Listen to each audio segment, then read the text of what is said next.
NTI Média, le média interactif. Le ministre Ghislain Thierry Monguessa, en sa qualité de président de la Société congolaise de philosophie, a échangé avec le représentant du Centre international des civilisations bantou, Herman Bongui Bayo, sur le programme d'organisation d'un colloque scientifique en hommage au professeur Théophile Obenga, ancien directeur général de cette organisation panafricaine précitée. Au niveau de Sisiba, à l'occasion du 40e anniversaire, on avait prévu une série d'événements à travers l'Afrique centrale. Et il y a aussi 10e biennale des arts contemporains. Ce sont des événements qui vont se passer à Malabo. Et à ce qui concerne le Congo-Brazzaville, nous avons voulu honorer le prof Théophile Obenga, qui fut le directeur général du Sisiba.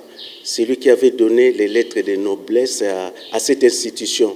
Et même ces travaux qui ne sont pas encore publiés, nous allons publier cet ouvrage-là à l'occasion. Comme la SOFIA avait pris l'initiative d'organiser ça, et le chef de l'État a pris la partenarité sous nos patronages, et j'ai été délégué par le directeur général de Sisiba, le professeur Manda Tcheboa, pour prendre langue avec le comité d'organisation, pour voir comment, en partenariat avec le Sisiba, nous pouvons honorer ces grands messieurs de la culture africaine.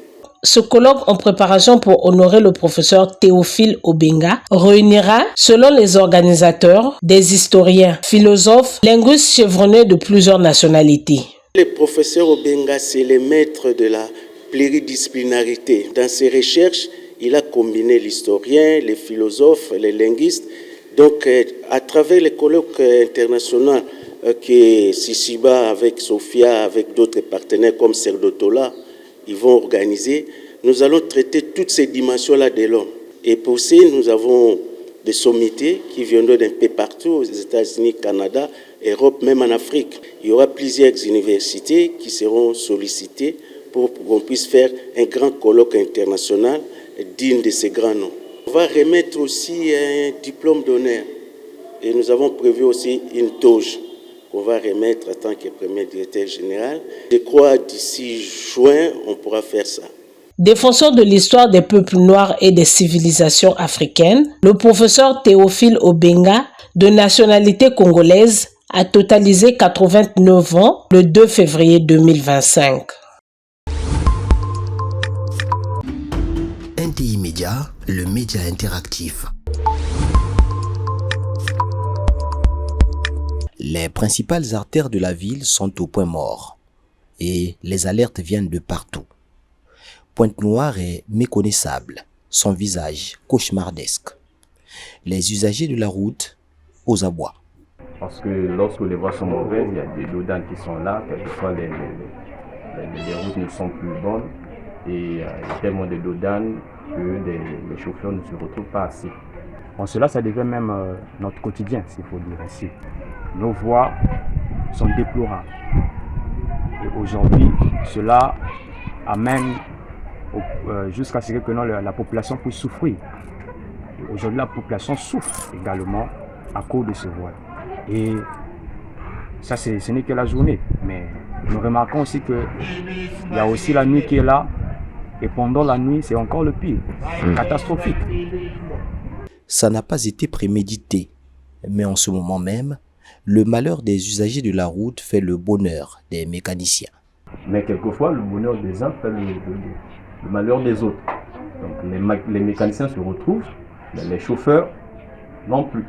Donc tout ce qu'ils trouvent parfois leur permet justement de pouvoir réparer les pannes occasionnées par l'état des routes.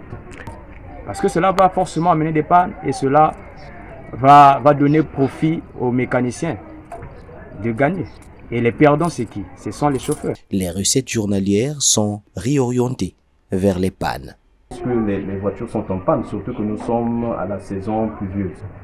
Donc les mécaniciens se retrouvent d'autant plus que ce sont les chauffeurs qui sont presque des perdants. Parce qu'à tout moment, les voitures tombent en panne. Malgré tout ceci, il faut quand même un retour à la normale. Mais qui pour sauver Pointe-Noire? S'interrogent plusieurs, quand d'autres appellent sans détour au secours de la mairie. je demande vraiment à la mairie de pouvoir faire face à cette situation-là. Parce que tout le monde souffre. NTI Média, le média interactif. Écran brisé, batterie défectueuse, port de chargeur endommagé. Aujourd'hui, nos smartphones sont indispensables, mais aussi très fragiles. Pourtant, au lieu de les remplacer, certains préfèrent les réparer.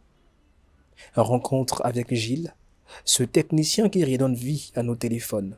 Moi, c'est déjà une passion depuis mon enfance. J'aimais bien bricoler, ainsi de suite et tout. Après, une fois arrivé au lycée, j'ai essayé de voir quelles sont les séries qui vont avec ma vocation. C'est là que j'ai vu, je suis tombé sur la série F2, le lycée technique industriel. La série F2, c'est donc l'électronique. Du coup, j'y suis entré et puis après, ça m'a plu. Donc, moi, je ne sors pas de l'ordinaire, je ne sors pas de nulle part. Je sors bien d'une école de formation. Ces réparateurs, souvent appelés docteurs du mobile, doivent faire preuve d'une grande minutie. Chaque intervention peut durer de quelques minutes à plusieurs heures, selon la complexité du problème. Par jour, la moyenne, on peut aller à, disons, 4 à 5 téléphones et tout. Parce qu'on est maintenant nombreux et puis on se partage le boulot, les clients, quoi. Voilà. Sinon, auparavant. Les pannes récurrentes sont les écrans et les connecteurs de charge souvent. Parce qu'on utilise tous ces téléphones et c'est des trucs qui ont facilité à tomber bêtement et tout. Donc il y a les écrans et les connecteurs au niveau de la charge et ainsi de suite. Les difficultés, bon, elles sont multiples. Il y a au niveau des approvisionnements, c'est beaucoup plus les téléphones récents. Comme vous avez dit, la technologie qui évolue. Donc dès lors qu'on a un modèle récent, les pièces ne sont pas encore disponibles. Quand c'est comme ça, bon, on est parfois contraint de demander aux clients de commander. Ou au cas contraire, on attend le temps qu'il faut pour que la pièce arrive au Congo, ainsi de suite. Un autre défi majeur, la concurrence. Entre les magasins et les réparateurs indépendants, il faut savoir se démarquer et proposer un service rapide et fiable. Avec la montée du reconditionnement et de la lutte contre l'obsolescence programmée, la réparation de téléphones a encore des beaux jours devant elle, mais il faut également s'arrimer face à l'évolution de la technologie.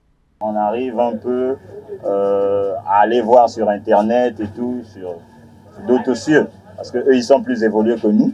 Du coup, ils postent certaines pannes que nous, on n'a pas encore réparées sur Internet, avec les tutos sur YouTube, ainsi de suite.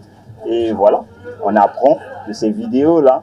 Et voilà, c'est comme ça que nous aussi, on se fait mettre au fur et à mesure, hormis la base qu'on a déjà. Voilà, on s'ajoute ça sur Internet. Un secteur en pleine évolution qui répond à la fois aux besoins économiques et écologiques des consommateurs. Les docteurs du mobile sont aujourd'hui essentiels dans notre quotidien. Grâce à leur savoir-faire, ils prolongent la vie de nos smartphones et nous évitent bien des dépenses. Un métier souvent discret, mais indispensable à l'ère du numérique. NTI Média, le média interactif. Parce que mars est dédié aux droits des femmes, les artistes slameurs ont tenu à rendre un vibrant hommage à cette femme-là. Celui de ce soir est intitulé « Femme de flamme ». Qu'est-ce que c'est ? Une femme de flamme qui, au plus profond de l'adversité, a su se relever. Mieux encore, elle danse dans les ruines de nos rêves brisés et tisse des ponts vers un avenir éclairé. Elle transforme en autant de trophées témoins de notre courage et de notre volonté. Elle est le souffle de vie dans nos poumons, fatigué, le sourire qui se dessine malgré la peine, l'insensé. S'exclame Paola, qui, les yeux teintés de rose, voit en elle une femme qui jongle entre beauté et laideur, joie et tristesse, car malgré la douleur qui transperce les crises qui ébranlent, je refuse de me laisser emporter, de défaillir. Je refuse de plier sous les poids des tourments, portant haut l'étendard de la résistance fièrement, redonner à ma vie ses lettres de noblesse. Des lettres de noblesse, dit-elle, Déborah s'empresse de les repeindre, non pas sur une toile, mais sur une étoile en ascension, parce qu'elle est Elle est la force que la tempête l'annonce. Une lion qui rougit, son cœur est une lance. Sa voix une flamme qui éclaire le noir. Un esprit d'équipe qui nous connaît le soir. Il y a de quoi imaginer cette force à tes côtés comme une véritable aide. Et si elle était plutôt une lumière éclairant les endroits où tu chancelles? Attends, tu te proclames puissant, n'est-ce pas? Porteur de génération. Mais quand vient l'heure de donner la vie, quand le sang et la douleur se mêlent dans le souffle fragile d'un enfant qui naît, où es-tu? Qui porte la souffrance, qui danse avec la mort pour que la vie triomphe. C'est moi. Et pourtant, je ne te demande pas grand-chose, juste un peu de respect, un peu de place, un peu d'espace pour être moi. Peut-être que cette lumière a toujours été là. Il te suffit juste d'ouvrir les yeux comme Christopher. Hommage à celles qui nous font prier en se faisant ombre. J'écris pour Michelle Obama, Simone de Beauvoir, parce que femme, vous êtes ce qu'il y a de plus beau à voir. J'écris pour Winnie Mandela, Davis, Angela, Rosa Parks, femme de valeur. J'écris pour Kimpa Vita, Maman Kunga, femme digne d'honneur. Permettez, mesdames, à votre fruit de vous enivrer avec ces nobles vers. Permettez à mon nom crié de se vider pour vous combler d'amour. NTI Média, le média interactif. Le Sénégal est sur la voie de l'innovation grâce à l'intelligence artificielle. Elle représente une opportunité majeure pour accélérer le développement économique et social du pays. Le spécialiste donne sa définition. L'intelligence artificielle, pour une définition assez simple, c'est l'ensemble des techniques qui donnent à une machine des capacités à mimer l'intelligence humaine. Avec le New Deal technologique lancé par le chef de l'État sénégalais au mois de février dernier, le pays mise sur le numérique et l'IA comme moteur de croissance. L'essor des startups et l'investissement dans l'éducation technologique laissent entrevoir un avenir prometteur pour l'IA au Sénégal. L'IA va permettre d'adapter les cours et exercices au niveau de chaque étudiant, ce qui va offrir un apprentissage plus efficace. On peut commencer par faire un système qui va évaluer l'étudiant. Et quand il l'évalue maintenant, le système doit être capable de pouvoir aider l'étudiant à s'améliorer en fonction de son niveau, mais de façon personnalisée. L'IA est incontournable aujourd'hui et cette génération 4.0 l'a bien compris. Il y a plein d'outils qu'on peut développer grâce à l'intelligence artificielle pour résoudre énormément de problèmes, que ce soit l'agriculture, que ce soit les nouvelles technologies. Déjà, on le ressent. Et l'éducation, etc. Je trouve que c'est très utile parce que ça nous aide dans les tâches du quotidien. Et comme c'est une nouvelle révolution, on ne peut pas s'en passer. Il faut s'adapter et essayer de savoir l'utiliser. L'intelligence artificielle est une révolution en marche pour un avenir prometteur. C'est une innovation, c'est un outil de développement, surtout pour les pays comme le Sénégal. Les premiers défis à relever, c'est d'abord le contexte infrastructurel. Donc déjà l'accès à l'Internet haut débit, le stockage de données. Ensuite, il y a la formation des professionnels, la sensibilisation, on va dire, des entreprises.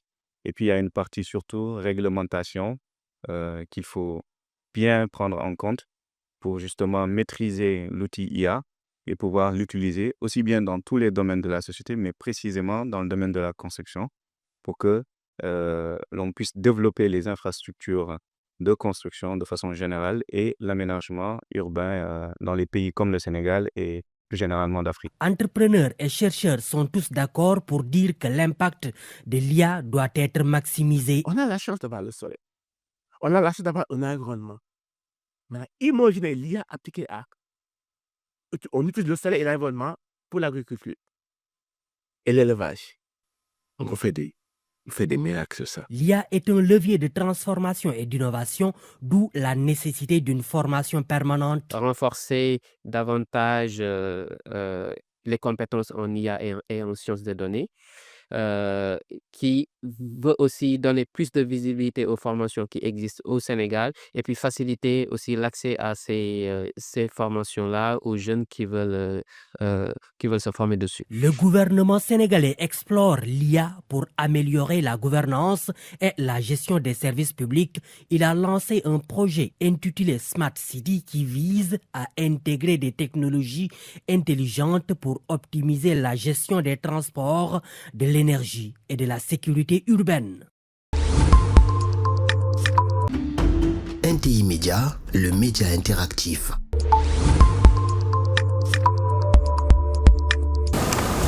Faire avancer les relations sino-américaines par le biais d'une coopération pratique. Le ministre chinois des Affaires étrangères Wang Yi a rencontré mercredi Evan Greenberg, vice-président exécutif du Comité national sur les relations américano-chinoises.